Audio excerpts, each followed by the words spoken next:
श्री गणेशाय नमः। ओम नमो भगवते वासुदेवाय। महर्षि वशिष्ठ के उपदेश से राजा कीर्तिमान का अपने राज्य में वैशाख मास के धर्म का पालन कराना और यमराज का ब्रह्मा जी से राजा के लिए शिकायत करना। मिथिलापति ने पूछा, ब्राह्मण, जब वैशाख मास के धर्म अतिशय सुलभ पुण्य राशि प्रदान करने वाले भगवान विष्णु के लिए प्रीतिकारक चारों पुरुषार्थों की तत्काल सिद्धि करने वाले सनातन और वेदोक्त हैं, तब संसार में उनकी प्रसिद्धि कैसे नहीं हुई? श्रुतदेव जी ने कहा, राजन, इस पृथ्वी पर लौकिक कामना रखने वाले ही मनुष्य अधिक हैं। उनमें से कुछ राजस और कुछ तामस हैं। वे लोग इस संसार के भोगों तथा पुत्र पौत्रादि संपदाओं की ही अभिलाषा रखते हैं। कहीं किसी प्रकार कभी बड़ी कठिनाइयों से कोई एक मनुष्य ऐसा मिलता है जो स्वर्ग लोक के लिए प्रयत्न करता है और इसीलिए वह यज्ञ आदि पुण्य कर्मों का अनुष्ठान बड़े प्रयत्न से करता है, परंतु मोक्ष की उपासना प्रायः कोई नहीं करता। तुच्छ आशाएं लेकर बहुत से कर्मों का आयोजन करने वाले लोग प्रायः काम्य कर्मों के ही उपासक हैं।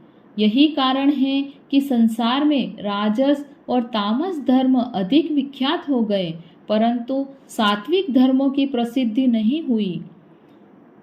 ये सात्विक धर्म भगवान विष्णु को प्रसन्न करने वाले हैं, निष्काम भाव से किए जाते हैं और इहलोक तथा परलोक में सुख प्रदान करते हैं।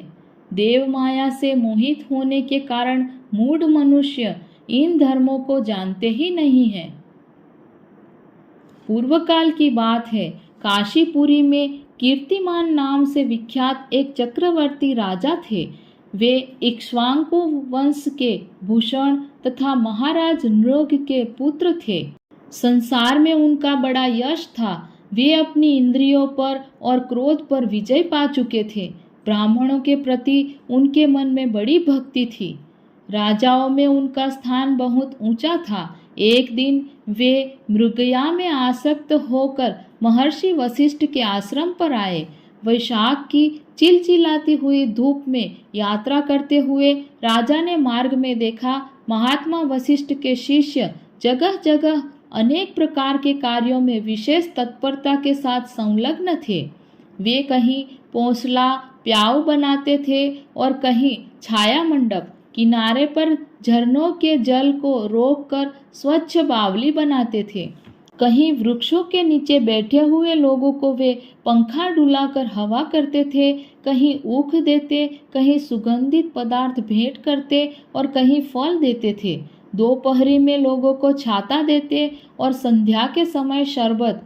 कोई शिष्य घनी छाया वाले वन में झाड़ बुहार कर साफ किए हुए आश्रम के प्रांगणों में हितकारक बालू का बिछाते थे और कुछ लोग वृक्षों की शाखा में झूला लटकाते थे। उन्हें देखकर राजा ने पूछा, आप लोग कौन हैं? उन्होंने उत्तर दिया, हम लोग महर्षि वशिष्ठ के शिष्य हैं। राजा ने पूछा, यह सब क्या हो रहा है? वे बोले, ये वैशाख मास में कर्तव्य रूप से बताए गए धर्म है, जो धर्म अर्थ काम मोक्ष चारों पुरुषार्थों के साधक हैं। हम लोग गुरुदेव वशिष्ठ की आज्ञा से इन धर्मों का पालन करते हैं। राजा ने पुनः पूछा, इनके अनुष्ठान से मनुष्यों को कौन सा फल मिलता है? किस देवता की प्रसन्नता होती है? उन्होंने उत्तर दिया, हमें इस समय यह बताने के लिए अवकाश नहीं है। आप गुरुजी से ही यथोचित प्रश्न कीजिए। वे महायशस्वी महर्षि इन धर्मों को यथार्थ रूप से जानते हैं। शिष्यों से ऐसा उत्तर पाकर राजा शीघ्र ही महर्षि वशिष्ठ के पवित्र आश्रम पर, जो विद्या और योग शक्ति से संपन्न था, वहां गए। राजा को आते देख महर्षि वशिष्ठ मन ही मन बड़े प्रसन्न हुए। उन्होंने सेवकों सहित महात्मा राजा का विधिपूर्वक आतिथ्य सत्कार किया।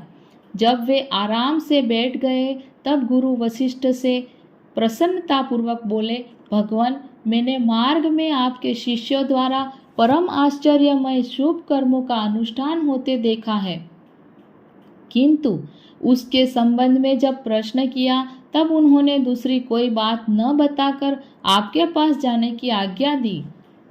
उनकी आज्ञा के अनुसार मैं इस समय आपके समीप आया हूँ। मेरे मन में उन धर्मों को सुनने की बड़ी इच्छा है, अतः आप मुझसे उनका वर्णन करें। तब महायशस्वी वशिष्ठ जी ने प्रसन्नता पूर्वक कहा, राजन, तुम्हारी बुद्धि को उत्तम शिक्षा मिली है, अतः यह उत्तम निश्चय किया है। भगवान विष्णु की कथा के श्रवण और भगवत धर्मों के अनुष्ठान में जो तुम्हारी बुद्धि की अत्यधिक प्रवृत्ति है, यह तुम्हारे किसी पुण्य का ही फल है। जिसने वैशाख मास में बताए हुए महाधर्मों के द्वारा भगवान श्री हरि की आराधना की है, उसके उन धर्मों से भगवान बहुत संतुष्ट होते और उसे मनोवांछित वस्तु प्रदान करते हैं। संपूर्ण जगत के स्वामी भगवान लक्ष्मीपति समस्त पाप राशि का विनाश करने वाले हैं। वे सूक्ष्म धर्मों से प्रसन्न होते हैं, केवल परिश्रम और धन से नहीं। भगवान विष्णु भक्ति से पूजित होने पर अभीष्ट वस्तु प्रदान करते हैं, इसीलिए सदा भगवान विष्णु की भक्ति करनी चाहिए। जगदीश्वर श्री हरि जल से भी पूजा करने पर अशेष कलेश का नाश करते हैं और शीघ्र प्रसन्न होते हैं। वैशाख मास में बताए हुए ये धर्म थोड़े से परिश्रम द्वारा साध्य होने पर भी भगवान विष्णु के लिए प्रीतिकारक एवं शुभ होने के कारण अधिक व्यय से सिद्ध होने वाले बड़े बड़े यज्ञादि कर्मों का भी तिरस्कार करने वाले हैं। अतः भूपाल, तुम भी वैशाख मास में बताए हुए धर्मों का पालन करो और तुम्हारे राज्य में निवास करने वाले अन्य सब लोगों से भी उन कल्याणकारी धर्मों का पालन कराओ। इस प्रकार से वैशाख धर्म के पालन की आवश्यकता को शास्त्रों और युक्तियों से भली भांति सिद्ध करके वशिष्ठ जी ने वैशाख मास के सब धर्मों का राजा के समक्ष वर्णन किया। उन सब धर्मों को सुनकर राजा ने गुरु का भक्ति भाव से पूजन किया और घर जाकर वे सब धर्मों का विधि पूर्वक पालन करने लगे। देवाधिदेव भगवान विष्णु में भक्ति रखते हुए राजा कीर्तिमान देवेश्वर पद्मनाभ के अतिरिक्त और किसी देवता को नहीं देखते थे। उन्होंने हाथी की पीठ पर नगाड़ा रखकर सिपाहियों से अपने राज्य भर में डंके की चोट यह घोषणा करा दी कि मेरे राज्य में जो 8 वर्ष से अधिक की आयु वाला मनुष्य है, उसकी आयु जब तक 80 वर्ष की न हो जाए तब तक मेष राशि में सूर्य के स्थित होने पर यदि वह प्रातःकाल स्नान नहीं करेगा तो मेरे द्वारा दंडनीय, वध्य तथा राज्य से निकाल देने योग्य समझा जाएगा। यह मेरा निश्चित आदेश है। पिता, पुत्र, पत्नी अथवा सुहृदय जो कोई भी वैशाख धर्म का पालन नहीं करेगा, वह चोर की भांति दंड का पात्र समझा जाएगा।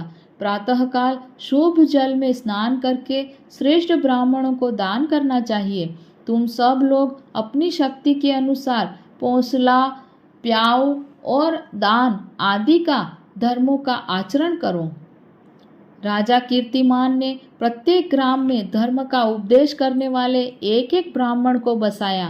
5-5 गांवों पर एक एक ऐसे अधिकारी की नियुक्ति की जो धर्म का त्याग करने वाले लोगों को दंड दे सके। उस अधिकारी की सेवा में 10-10 घुड़सवार रहते थे। इस प्रकार चक्रवर्ती नरेश के शासन से सर्वत्र और सब देशों में यह धर्म का पौधा प्रारंभ हुआ और आगे चलकर खूब बड़े हुए वृक्ष के रूप में परिणत हो गया। उस राजा के राज्य में जो लोग मर जाते थे वे भगवान विष्णु के धाम में जाते थे। वहाँ की मनुष्यों को विष्णु लोक की प्राप्ति निश्चित थी। एक बार भी वैशाख स्नान कर लेने से मनुष्य यमराज के पास नहीं जाता। अपने धर्मानुकूल कर्म में स्थित हुए सब लोगों के विष्णु लोक में चले जाने से यमपुरी के सब नरक खाली हो गए। वहाँ एक भी पापी प्राणी नहीं रह गया। वैशाख मास के प्रभाव से यमपुरी के मार्ग की यात्रा ही बंद हो गई। सब मनुष्य दिव्य आकृति धारण करके भगवान के धाम में जाने लगे। देवताओं के जो लोक हैं वे सब भी शून्य हो गए। स्वर्ग और नरक दोनों के शून्य हो जाने पर एक दिन नारद जी ने धर्मराज के पास जाकर कहा, धर्मराज, आपके इस नरक में अब पहले जैसा कोलाहल नहीं सुनाई पड़ता। पहले भी भांति पाप कर्मों का लेखा भी नहीं लिखा जा रहा है। चित्रगुप्त जी तो ऐसे मौन भाव से बैठे हुए हैं जैसे कोई मुनि हो। महाराज, इसका कारण तो बताइए। महात्मा नारद के ऐसा कहने पर राजा यम ने कुछ दीनता के स्वर में कहा, नारद, इस समय पृथ्वी पर जो यह राजा राज्य करता है वह पुराण पुरुषोत्तम भगवान विष्णु का बड़ा भक्त है। उसके भय से कोई भी मनुष्य कभी वैशाख मास का उल्लंघन नहीं करता। उस पुण्य कर्म के प्रभाव से सभी भगवान विष्णु के परम धाम में चले जाते हैं। मुनि श्रेष्ठ, उस राजा ने इस समय मेरे लोक का मार्ग लुप्त सा कर रखा है। स्वर्ग और नरक दोनों को शून्य बना दिया है। अतः ब्रह्मा जी के समीप जाकर यह सब समाचार उनसे निवेदन करके तभी मैं स्वस्थ होऊंगा। ऐसा निश्चय करके यमराज ब्रह्मा जी के लोक में गए और वहां बैठे हुए उन ब्रह्मा जी का दर्शन किया जिनका आश्रय ध्रुव है, जो इस जगत के बीज तथा सब लोगों के पितामह हैं और समस्त लोकपाल, दिक्पाल तथा देवता जिनकी उपासना करते हैं। ब्रह्मा जी ने यमराज को देखा और यमराज ब्रह्मा जी के आगे पृथ्वी पर गिर पड़े। फिर यमराज ने कहा, कमलासन, काम में लगाया हुआ जो पुरुष स्वामी की आज्ञा का ठीक ठीक पालन नहीं करता और उसका धन लेकर भोगता है, वह काठ का कीड़ा होता है। जो बुद्धिमान मनुष्य लोभवश स्वामी के धन का उपभोग करता है, वह 300 कल्पों तक तिर्यक योनि रूप नरक में जाता है। जो कार्य में नियुक्त हुआ पुरुष कार्य करने में समर्थ होकर भी अपने घर में ही बैठा रहता है, वह बिलाव होता है। देव, मैं आपकी आज्ञा से धर्मपूर्वक प्रजा का शासन करता आ रहा हूँ। मैं अब तक मुनियों और धर्मशास्त्रों के कथनानुसार पुण्यात्मा को पुण्य के फल से और पापात्मा को पाप के फल से संयुक्त किया करता था, परंतु अब आपकी आज्ञा का पालन करने में असमर्थ हो गया हूँ। कीर्तिमान के राज्य में सब लोग वैशाख मासोक्त पुण्य कर्मों का अनुष्ठान करके पितरों और पितामहों के साथ वैकुंठ धाम में चले जाते हैं। उनके मरे हुए पितर और मातामह आदि भी विष्णु लोक में चले जाते हैं। इतना ही नहीं, पत्नी के पिता, श्वशुर आदि भी मेरे लेख को मिटाकर विष्णु लोक में चले जाते हैं। देव, बड़े बड़े यज्ञों द्वारा भी मनुष्य वैसी गति नहीं पाता है जैसी वैशाख मास से मिल रही है। संपूर्ण तीर्थों से, दान आदि से, तपस्याओं से, व्रतों से अथवा संपूर्ण धर्मों से युक्त मनुष्य भी उस गति को नहीं पाता जो वैशाख धर्म में तत्पर हुए मनुष्य को प्राप्त हो रही है। वैशाख में प्रातःकाल स्नान करके देव पूजन, मास महात्म्य की कथा का श्रवण तथा भगवान विष्णु को प्रिय लगने वाले तदनुकूल धर्मों का पालन करने वाला मनुष्य एकमात्र विष्णु लोक का स्वामी होता है। और जगतपति भगवान विष्णु के लोक की तो मेरे समझ में कोई सीमा ही नहीं है, क्योंकि सब ओर से कोटि कोटि प्राणियों का समुदाय वहां पहुंच रहा है, तो भी वह भरता नहीं है। इस संसार में पवित्र और अपवित्र सभी लोग राजा की आज्ञा से वैशाख मास के धर्म का पालन करके विष्णु लोक को जा रहे हैं। लोकनाथ, उसकी प्रेरणा से संस्कारहीन मनुष्य भी वैशाख स्नान मात्र से वैकुंठ धाम में चले जाते हैं। वह केवल भगवान विष्णु के चरणों की शरण लेने वाला है। जान पड़ता है वह समस्त संसार को विष्णु लोक में पहुंचा देगा। जो पुत्र धर्म, अर्थ, काम और मोक्ष के प्रतिकूल चलता हो, वह पृथ्वी पर माता के पेट से पैदा हुआ रोग है। वह अधम पुरुष अपनी माता का घात करने वाला कहा जाता है, किंतु राजा कीर्तिमान की माता और उसकी पत्नी का पुण्य संसार में विख्यात है। उसकी माता एकमात्र वीर जननी है और वह राजा निश्चय ही संसार में बहुत बड़ा वीर है। जिस प्रकार कीर्तिमान मेरी लिपि को मिटाने में उद्यत हुआ है, ऐसा उद्योग पुराणों में और किसी का नहीं सुना गया है।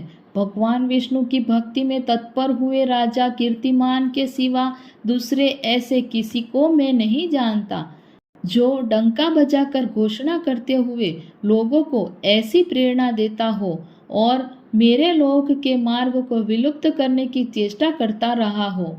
ओम नमो भगवते वासुदेवाय।